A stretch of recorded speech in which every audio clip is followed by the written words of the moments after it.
Jersey City Public Schools Department of Special Education presents this pre-recorded webinar on integrating social emotional learning throughout your day.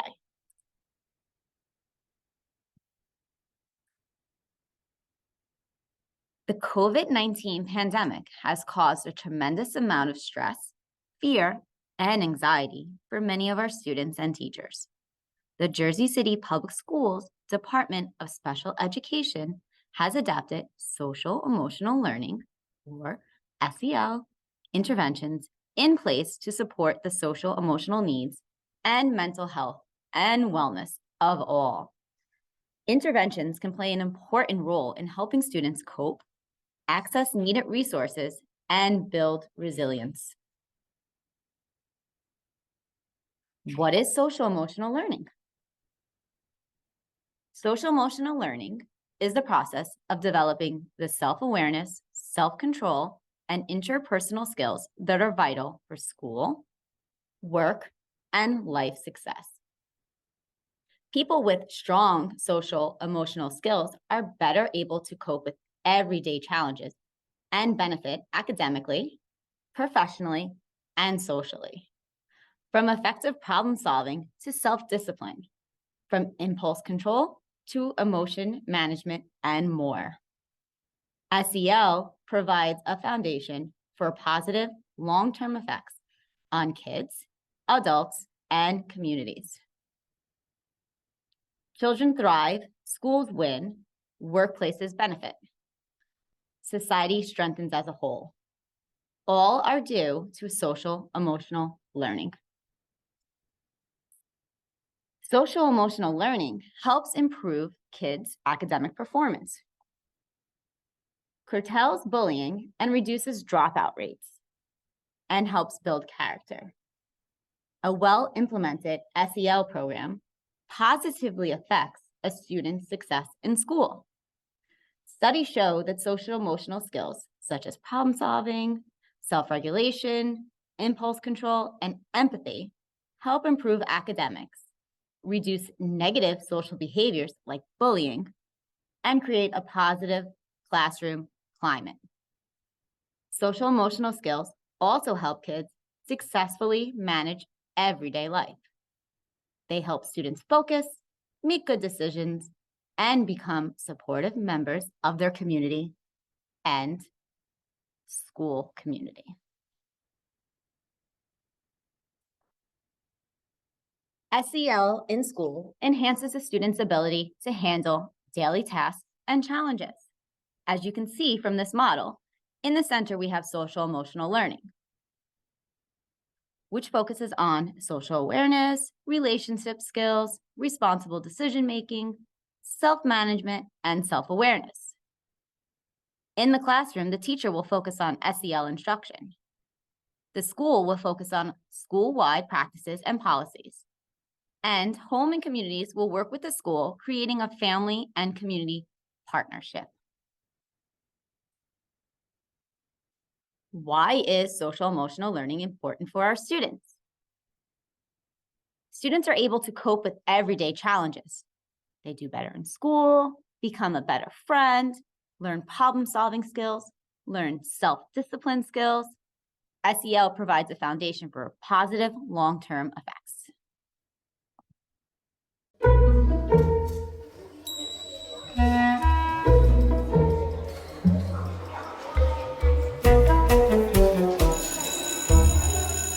There's a lot of talk these days about SEL, social emotional learning. But what exactly is it? Social emotional learning is the process of learning social and emotional skills, and it's just as important as learning reading or math. This learning process is most effective when it begins early and continues through high school. Social emotional skills are essential for success in school, work, and life. With SEL, students learn to manage their own emotions and behaviors, have empathy and show care and concern for others, solve problems effectively, make responsible decisions, and maintain healthy relationships. Students learn to recognize what's happening inside them and to be aware of their emotions, which helps them deal with strong emotions and impulsive behaviors. It helps them stop, take a breath, and think about a situation before acting. Students learn to identify others' emotions and perspectives, which helps them empathize and show compassion, no matter who they are or what their background is.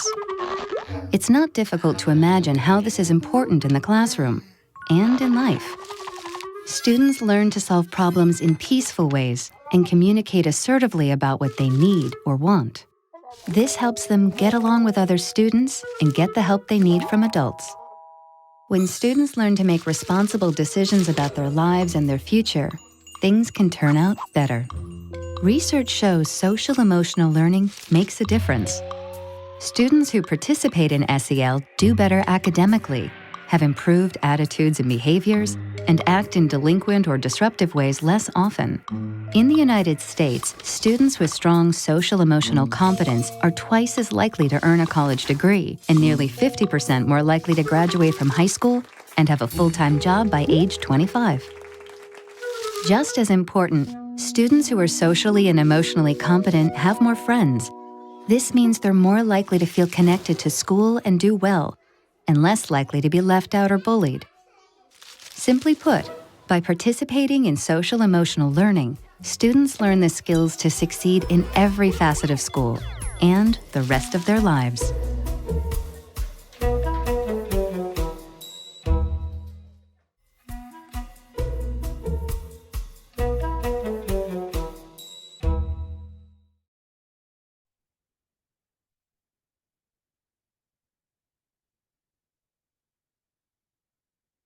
Here are some statistics about why social emotional learning is so important in the classroom. Students were 42% less likely to say they were involved in physical aggression, 20% less bullying by students with disabilities, 5 to 12% decrease in school dropout rates associated with social emotional learning curriculum. There was a 13% increase in academic achievements with social emotional learning. There's an $11 return for each $1 invested in a social emotional learning curriculum. 79% of employers say social emotional learning skills are the most important qualities for job success. You can click on any of those links to read further information about the statistics. Let's play a game.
Ugh.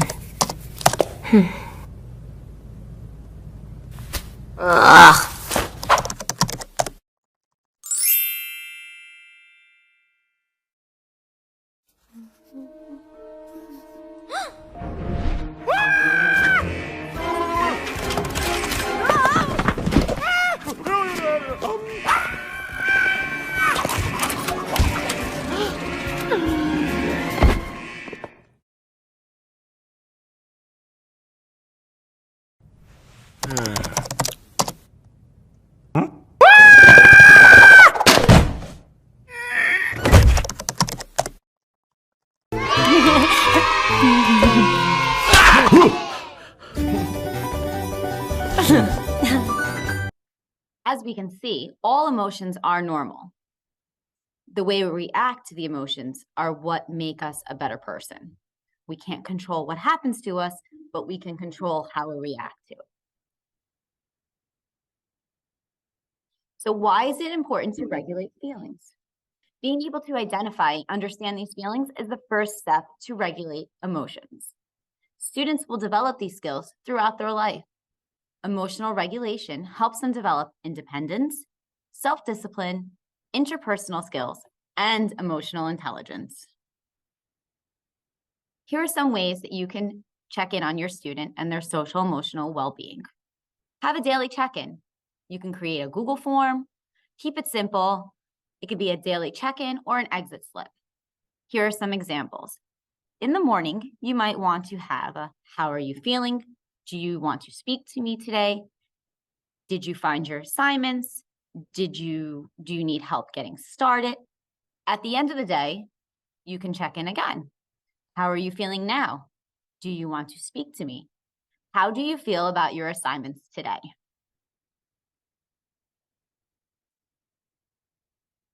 You can also integrate social emotional learning throughout the day by using guided breathing, stretching, yoga, movement activities, reflective journaling, and meditation. Go Noodle is an excellent resource that will help you come up with activities for your classroom. How to connect social emotional learning to your StudySync ELA lessons. StudySync has designed 2 social and emotional themed mini units, one for middle school and one for high school, to help teachers facilitate literature-based conversations that also build emotional intelligence. Through poems, narratives, and many works of nonfiction, literature provides a window into the human experience and all the emotions that come with it. As we read about the emotional journeys of characters, we can learn to identify and name feelings we ourselves may have, helping us to develop empathy for the experiences of others and to recognize when we experience the same feelings. Using this literacy lens, each new unit uses text pairing to facilitate conversations about emotional intelligence and explore essential questions. Why is it important to identify one's feelings? To locate your mini units, head to the library, click Units, and search Social Emotional. You can also search mini unit to see other meaningful 10-day units to teach. So as you can see here, we have social emotional mini unit for high school and social emotional mini unit for middle school. How can we incorporate SEL into our math lessons? In math class, social emotional learning focuses on mindset, perseverance, risk-taking, relationships, and attitudes. So let's look at mindset first. There are 2 types of mindset we can cultivate. One that embraces problems as opportunities to learn, and one that avoids them, often out of fear to fail. People that avoid conflicts can be described as having a fixed mindset. Those who see problems as interesting challenges have a growth mindset. Sometimes we like to switch from one to the other.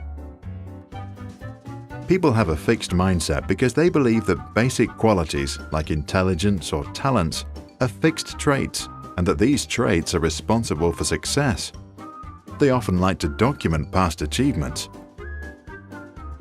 With a growth mindset, people believe that new abilities can be developed through practice. This view creates the love for learning that most great leaders and artists have in common.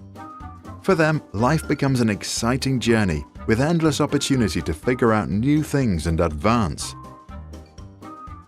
To develop a growth mindset, Dr. Carol Dweck, the Stanford University professor who coined the term, advises leaders, teachers, and parents to celebrate trying. Teachers should applaud students for any grade if they studied hard. Parents should encourage their children to develop any new skill they are interested in. Doing this will make them learn the skill of learning, which will also help them back in the classroom. To illustrate the difference in everyday life, let's observe two imaginary kids. Jay thinks you've either got it or you haven't. Anne knows that she can learn anything if she wants it enough. At physical exercise, Jay avoids challenges. When it's time to jump over the vaulting horse, he's afraid to look stupid and be laughed at. Anne embraces any challenge. It's exciting. It's fun. She knows that failing is part of learning, and if she tries hard, at the end, nobody will laugh at her. Jay avoids feedback. If the teacher tells him how to improve an assignment he has been working on, he takes it personally. Anne knows that to improve, she needs to listen to constructive criticism. She also understands that it's not her that is being assessed, but the results of her work on that one day. Jay always takes the easy road. For example, he likes escalators and hates to take the stairs. When he is practicing the guitar, he stops the moment he's getting stuck. Anne usually doesn't even take escalators. She jumps up the stairs, counts every step in her head, and enjoys feeling the blood rushing through her veins. She practices the drums every morning for 15 minutes. Not that she always enjoys it, but she knows that effort is part of a journey to a more fun life. Anne likes to see others succeed. It inspires her. She knows that if she motivates her friends to get better, she herself is likely to grow too. If his friends try new things and succeed, Jay feels threatened. He's afraid that their success will put pressure on him to do more with his life too. Modern companies look for employees with a growth mindset because they solve problems and persist despite obstacles.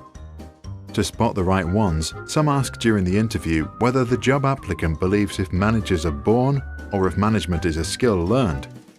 Jay thinks that managers are born. Anne gets the job. Neuroscientists support the idea.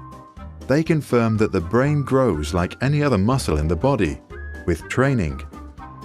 Studies show that adopted twins tend to have higher intelligence compared to their siblings who stayed with their biological parents. The difference appears to come from the higher educational levels of adoptive parents and shows that nurture is more important than nature. A simple switch in how a person views a situation can mean the world of difference. Not just the outcome of that situation, the outcome of that person's place in life. As the late poet Samuel Beckett once said, "Ever tried? Ever failed? No matter. Try again. Fail better." What do you think about the concept? Is it overly simplistic? And if you buy the idea, do you believe it is possible to make a permanent switch from a fixed to a growth mindset? Please share your thoughts in the comment section below.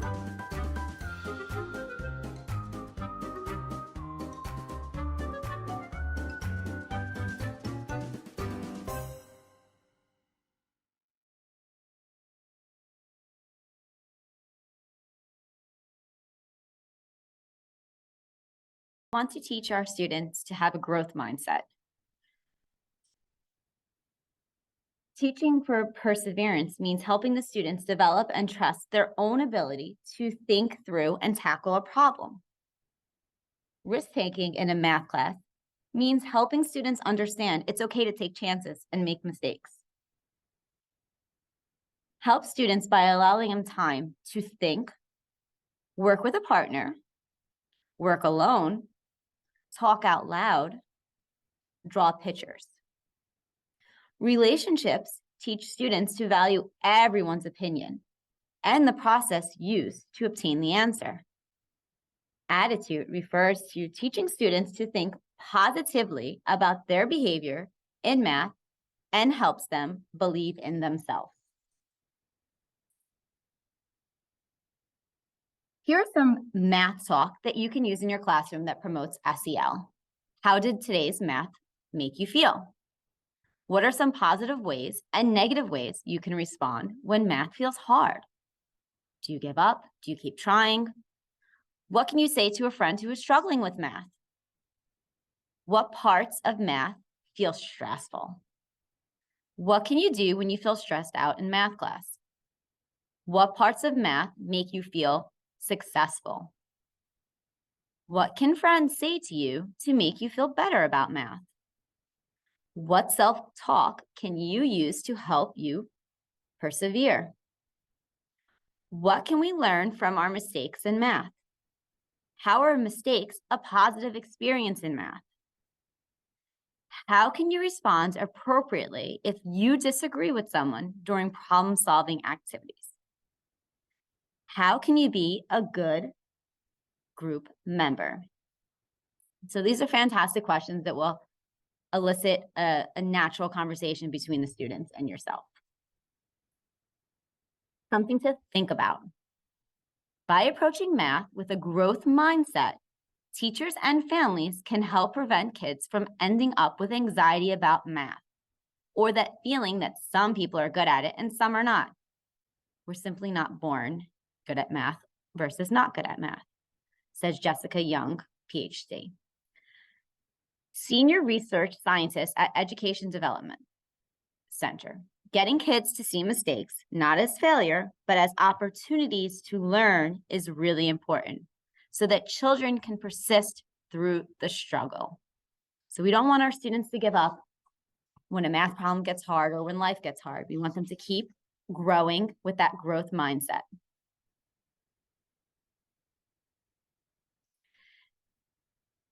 Jersey City Public Schools, Department of Special Education has adopted Choose Love Movement curriculum for grades 6 through 12. You can access lesson plans and slides for each lesson by creating accounts on legacy.chooselovemovement.org. Choose Love is free and separated by grade level. Each grade focuses on teaching students the formula for choosing love. Courage plus gratitude plus forgiveness plus compassion equals the Choose Love equation. How choosing love changes you. Courage, less fearful in the present and future. Enhanced self-esteem. Improved ability to express oneself and one's feelings. Increased self-awareness. Willingness to try different tasks. So when you go on to Choose Love Movement, there will be lessons that are created already, focusing on this portion of the Choose Love formula, which is courage. The next set of lessons will be focused on gratitude, which is positive attitude towards self and others. Improved attitude about school and learning. Showing appreciation and kindness towards self and others. Increased mindfulness. Ability to see others' perspectives and show empathy. The next section will be on forgiveness, healthier relationships, and deeper connections. Building better emotional self-regulation. Becoming less aggressive and angry. Better able to handle personal, social issues that might arise. Improved resilience, improved decision-making skills, and heightened self-management.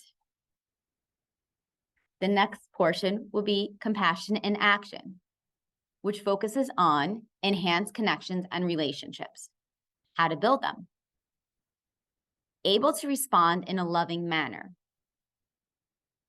more caring and concern shown to others, improve social skills, social and moral awareness. So here's a video on Choose Love. Remember, it is separated by grade level, and it goes past 12th grade if necessary.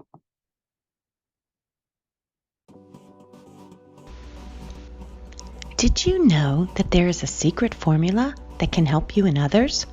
This formula helps you to be the best you.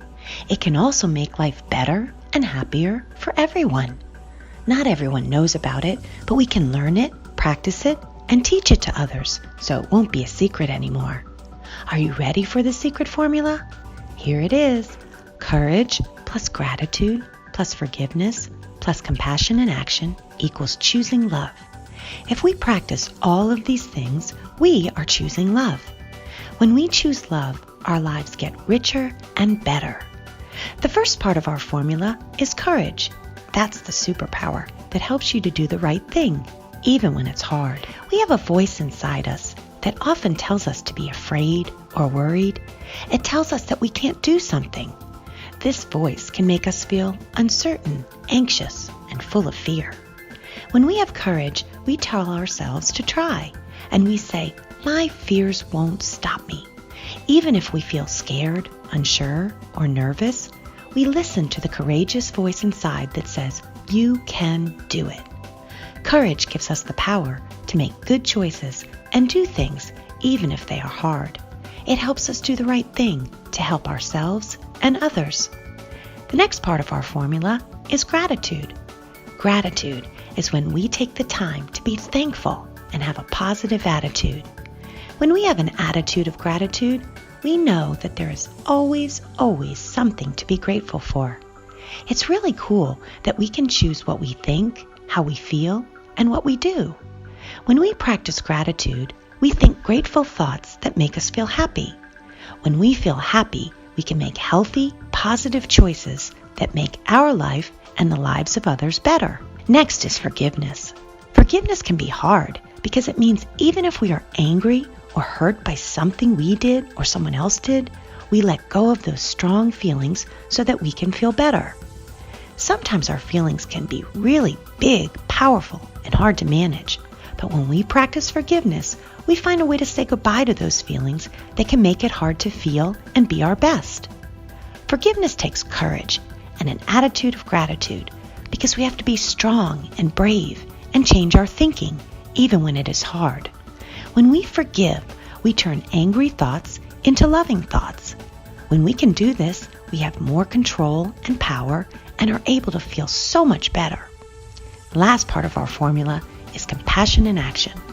Compassion in action is when you care about the feelings of others and step outside yourself to help those in need or those in pain.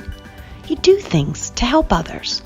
When you show compassion, you are connecting with others, being a good friend, and spreading kindness wherever you go. When you show courage, gratitude, forgiveness, and compassion in action, you are choosing love. This is the most important choice you can make every day. And the great thing is that you get to choose. The world can be full of anger, hate, sorrow, and troubles, but you don't have to be. You can't always choose what happens to you, but you can always choose how you respond. You can choose to respond using courage, gratitude, forgiveness, and compassion in action. You can always choose love. Everyone needs love. Love connects us. When you choose love, you make others feel good, and it makes you feel good too. So now you know the secret formula that will help you and others, the way to make life fuller, brighter, and better. We don't want this to be a secret, so let's tell everyone about it. Starting today, let's choose love and start making this world a better place. So here's some goals for incorporating SEL.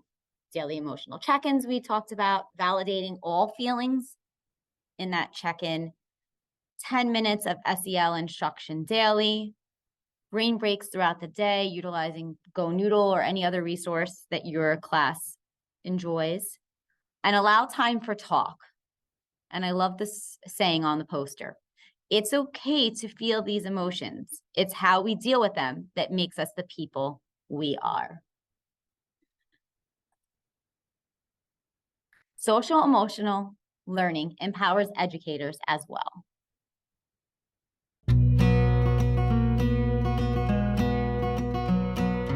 The idea that I can improve kids' lives with respect to social emotional learning makes me feel valuable. I love literature, but I didn't get into teaching because I love books. I got into teaching because I love kids. We're impacting the world as a teacher, and I think that's great responsibility, and it's great to see the impact that we do have on these students. We are seeing an increase in academics and academic success, as well as a decrease in negative behaviors. It's given us an opportunity to have those conversations with teachers about when would you send a behavior to the office versus what you can handle in your classroom. And it's empowered them to be able to handle things within their own classroom setting without disrupting that academic environment. It gives them confidence that they have a set of tools and capacities to approach kids who struggle. With the kids having better behavior, you're not stopping your lessons every 5 seconds and getting them back on track. You can get a whole lesson in. You can then get to the fun stuff, the experiments or the hands-on in every lesson. The kids are embracing the songs. Kindergarten teachers are saying the kids love the belly song. And so there's just fun things like that that make it fun to learn. Just forming these relationships that you know in some way you're changing these students' lives and you're really making a difference. Establishing that relationship is so crucial because a lot of the time these kids, they get a little older, they push the boundaries. They don't look at the teacher as that person that they'll listen to everything about. I carry my feelings on my shoulders sometimes, so if I ever get mad, I stop and breathe, and it helps me calm myself down. I feel really proud if I see them use these skills outside or they tell me, oh, I used this at home today, That shows me that they're gonna be a good citizen as they grow up. We need to think about what kind of world we want to build and what kind of future we want for the students across the country so that we build toward a world that we all want to be a part of.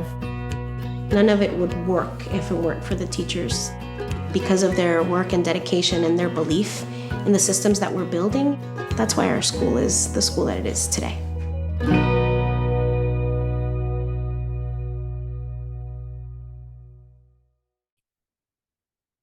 So social emotional learning empowers educators as well as students. Here's some tips for our middle school teachers.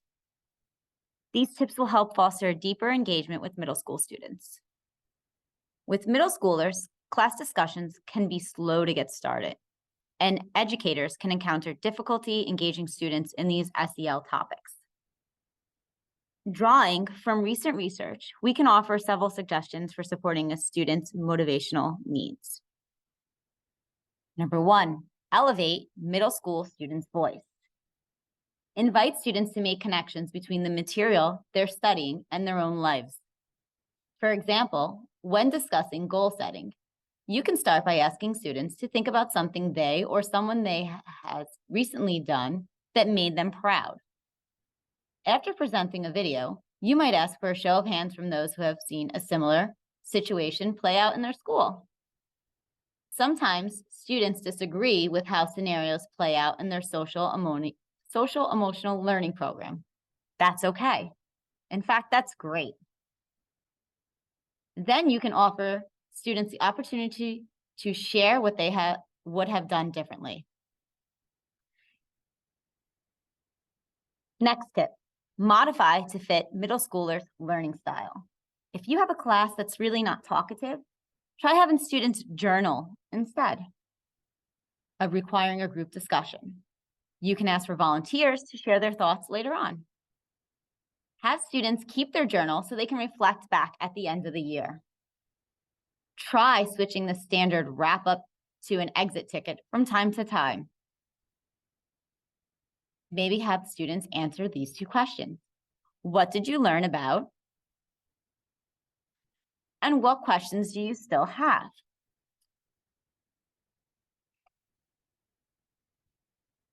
Why SEL is important for high school students. It helps students manage stress. Stress weighs down high school students. In the Yale High School survey, students said they felt stressed 80% of the time. Another recent report found that 37% of high school students say they feel stressed out at least some of the time. Handling mistakes. 52% of high school students say they feel comfortable participating and taking risks, even if it means making mistakes. Many hold themselves back because they're afraid of making mistakes, showing the potential need for a variety of skills such as recognizing strengths, setting and working towards personal goals, managing letdowns, and solving problems. SEL helps us establish and maintain healthy relationships. About 42% of high school students feel lonely at least some of the time. 15% feel this way most of the time.